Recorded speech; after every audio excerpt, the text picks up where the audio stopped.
Good morning friends. আজকে আমি একটা নতুন আচার বানাতে চলেছি, যেটা অনেক দিন ধরেই আমার বন্ধুরা বলছিল যে বানাও, কবে বানাচ্ছ বলবে। তো আজকে অনেক দিন ধরেই এটা মাথায় ছিল, কিন্তু আজকে এটা বানাচ্ছি। এটা হচ্ছে আমার তেঁতুলের আচার।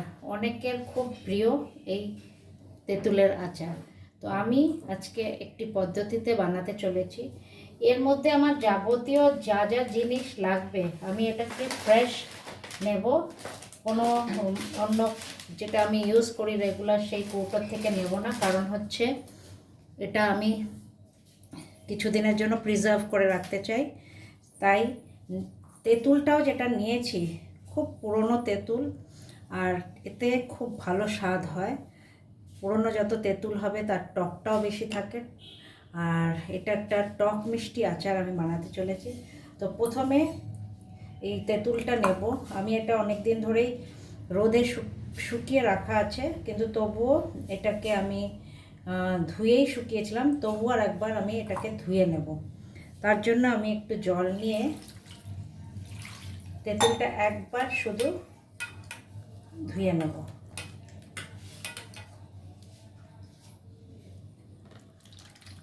জলটা ফেলে দেবো আমি। এবার এর মধ্যে আমি একটু জল নিয়ে, এই তেঁতুলের মধ্যে বীজ আছে, বীজওয়ালাই তেঁতুলটা নেবেন, এতে ভালো স্বাদ হয় যখন তেঁতুলের আচারটা খাওয়ায়। কিন্তু এই রেশা যেটা আছে দেখতে পাচ্ছেন, এই রেশাটা আপনি ফেলে দেবেন। দেখতে পাচ্ছেন এই থ্রেড টাইপ, এই জিনিসটা ফেলে দেবেন। আর এই তেঁতুলটা ভালো করে আমি জলের সাথে একটু চটকে নেব, কিন্তু এরমও করব না যে বীজটা বেরিয়ে যাবে, এরম থাকবে মোটামুটি, কিন্তু একটু তেঁতুলের একটু কাঠও বেরাবে। তো পরিমাণ মতো বুঝে, এখানে আমি প্রায় 250 তেঁতুল নিয়েছি। 250 গ্রাম তেঁতুলের আমি বানাবো। এই দেখতে পাচ্ছেন যে এই মাঝে মধ্যে দেখতে পাচ্ছেন এই রেশা টাইপের যেটা আসছে, এই থ্রেড টাইপের, এটা নেবেন না।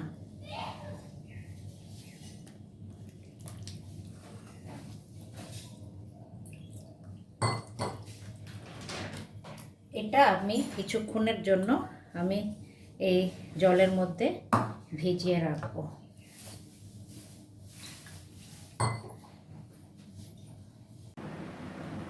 এখন একটি শুকনো মশলা করে নেব আমি। তার জন্য আমি নিচ্ছি সর্ষে 1 চামচ,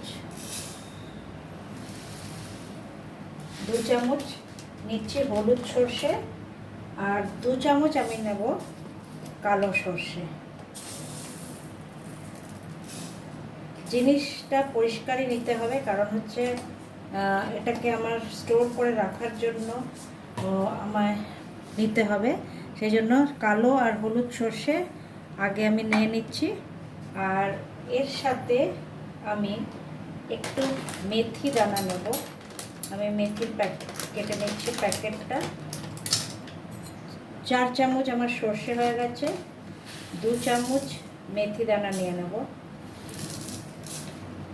আর এটিকে আমি এখন আগে ড্রাই রোস্ট করে নেব।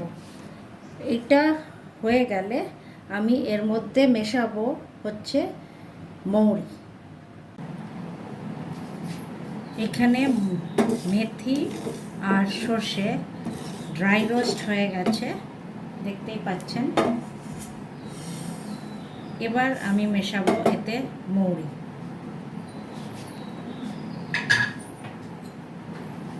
মৌরিটা মেশাবো হচ্ছে 1 চামচ, 2 চামচ,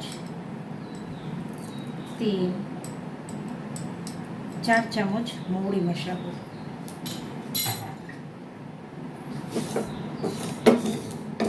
মিশিয়ে ভালো করে আবার ড্রাই রোস্ট করে নেব। এই মশলাটির গন্ধ এই তেঁতুলের আচারে খুব সুন্দরভাবে আসে, আর এই সুগন্ধটাতেই তেঁতুলের আচারের একটা টেস্টটা ভালো লাগে। আমি এটাকে ড্রাই রোস্ট করে নিচ্ছি।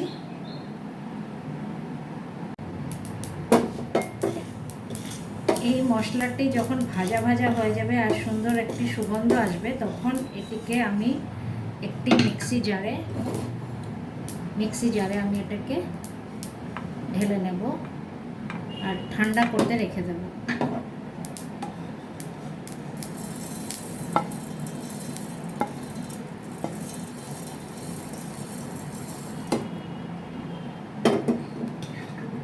এটা আমি এখন ঠান্ডা করতে রেখে দেব। এবার এই সেম প্যানে আমি শুকনো লঙ্কা নিয়ে নিয়েছি।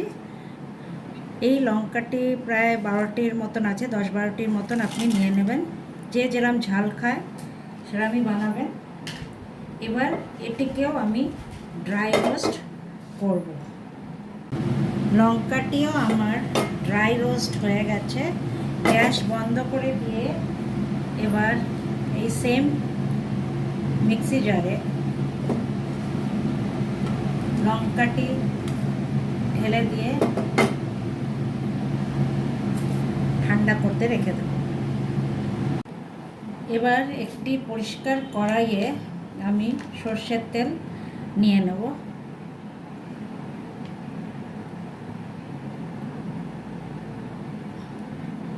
আমি এই সর্ষের তেলও দেখুন প্যাকেট থেকে নিচ্ছি, মায়ের থেকেই এটি শেখা। খুব বেশি আমার তেল লাগবে না, আপনি দেখতেই পাচ্ছেন সামান্যই তেল লাগবে। মায়ের থেকেই শেখা যে আচার বানাতে গেলে পরে সব কিছু কিন্তু পরিষ্কার করে নিতে হবে। কোনো যেন জিনিস যেটা ইউজ করা হয় সেই রেগুলার ইউজে সেটা না নিলে বেটার। পরিষ্কারভাবে করলে পরে জিনিসটা অনেক দিন থাকে। তাই এবার সর্ষের তেল আমি আগে গরম করে নিচ্ছি।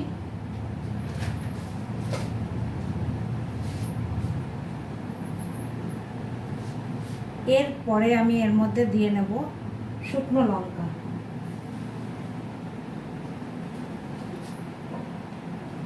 আমি তেলটি গরম হয়ে গেছে,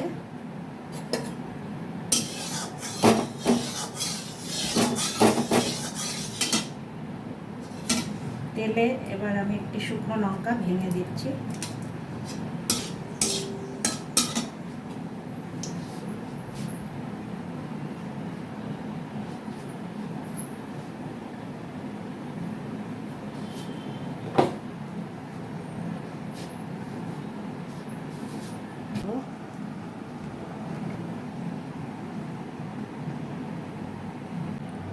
এবার আমি দিয়ে নেব এর মধ্যে 5 ফোড়ন,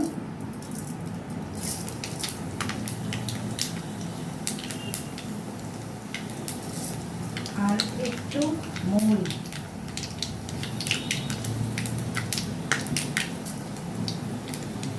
মৌরির গন্ধ আচারে খুব ভালো লাগে, তাই মৌরিটা আলাদা করে 5 ফোড়নে থাকা সত্ত্বেও মৌরিটা একটু আলাদা করে দিয়ে নেবেন।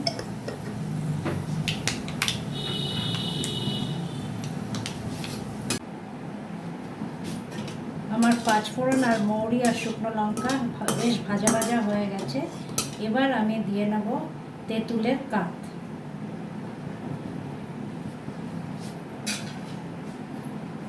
এই তেঁতুলের যে কাঠটা বের করে রেখেছি এটা এবার দিয়ে নেব।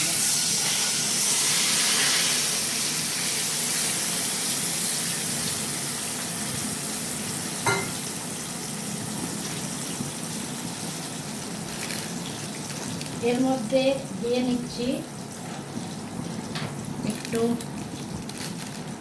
পিঙ্ক সল্ট,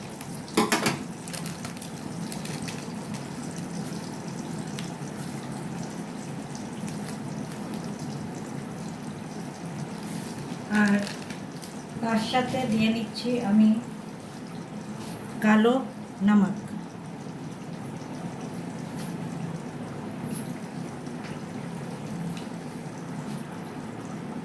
এই দুটোই দেবেন মিক্স করে। আপনার কাছে পিঙ্ক সল্ট না থাকলে আপনি সামান্য এমনি যে নর্মাল সল্ট খান সেটা দিলেও চলবে।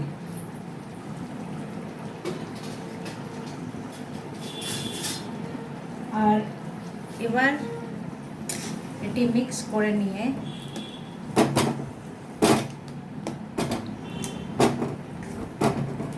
দিয়ে দেব একটি গুড়ের টুকরো। দেখতে পাচ্ছেন এটা হচ্ছে আপনার সিম্পল যে কেন সুগার, সেটাই আমি দিয়েছি। আর গুড়ের সাথে আমি দিয়ে নেব চিনি। গুড়টা আন্দাজ মতন আমি 50 গ্রামের মতন গুড় দিয়েছি, আর চিনিটাও দিয়ে নেব প্রায় 100 গ্রামের মতন, একটু কম হলেও চলবে। এবার টক মিষ্টি যদি আপনারা যেরকম খাবেন সেরকম দেবেন। আমি চিনিটা একটু আন্দাজ করেই দেবো, কেন কি যেহেতু আমার গুড় আর চিনি মেশানো আছে সেই জন্য সেটি আন্দাজ করে দেব। টেস্ট করে নিয়ে দেখে নেবেন। এটা টক মিষ্টি ঝাল তিনটেই থাকে। এর সাথে আমি একটু দিয়ে নেব কাশ্মীরি লাল লঙ্কার গুঁড়ো। যেহেতু তেঁতুলটা আমার পুরনো, সেহেতু জিনিসটা একটু কালো কালো ধরনের দেখা যাবে, তবুও একটু ভালো রং আনার জন্য আমি কাশ্মীরি লঙ্কার গুঁড়ো দিয়ে নিচ্ছি। এটা শুধু রং আনার জন্য, আপনি চাইলে দিতেও পারেন, না দিলেও চলবে। আর দিয়ে নেব সামান্য হলুদ গুঁড়ো। হলুদের প্যাকেটও আমি কেটে নিচ্ছি, সামান্য হলুদ গুঁড়ো দিয়ে দেব। আর এটা আপনি সিমে করতে থাকবেন যতক্ষণ না আপনার চিনি পুরো মেল্ট হয়ে যাবে, গুড় মেল্ট হয়ে যাবে। আপনি গুড়টা গুঁড়ো করে দিলেও হয়, না গুঁড়ো করে দিলেও এটা আপনা আপনি মেল্ট হয়ে যাবে।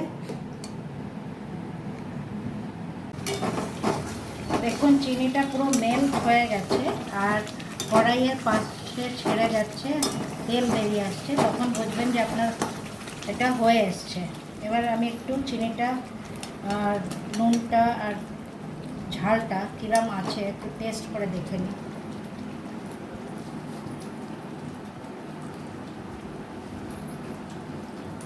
একদম পারফেক্ট হয়েছে, আমার আর কিছু লাগবে না। সামান্য একটু আমি চিনি দেবো, স্লাইড।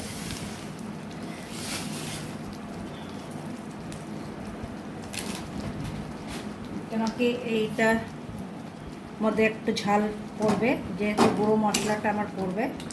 এবার এই সময় আমি একটু ভিনিগার দিয়ে নেব, যেহেতু আমি এটাকে কিছুদিন রাখবো তাই আমি একটু ভিনিগার দিয়ে নেব। আন্দাজ করে ধরুন 3 চামচের মতন ভিনিগার দিয়ে দেবেন।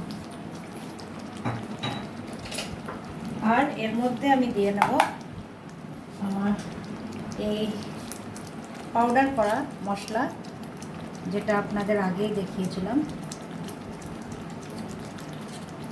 কিছুটা এখন দেব, কিছুটা যখন আমি বোতলে বয়ামে রাখবো তখন আমি এটাকে দেব।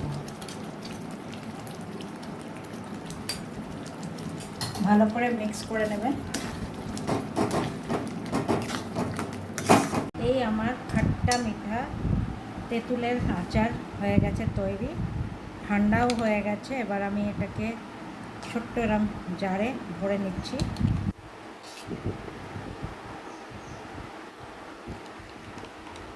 জারে ভরার সময় আমি এর মধ্যে একটু একটু এই মশলা দিয়ে দেব, ভাজা মশলা।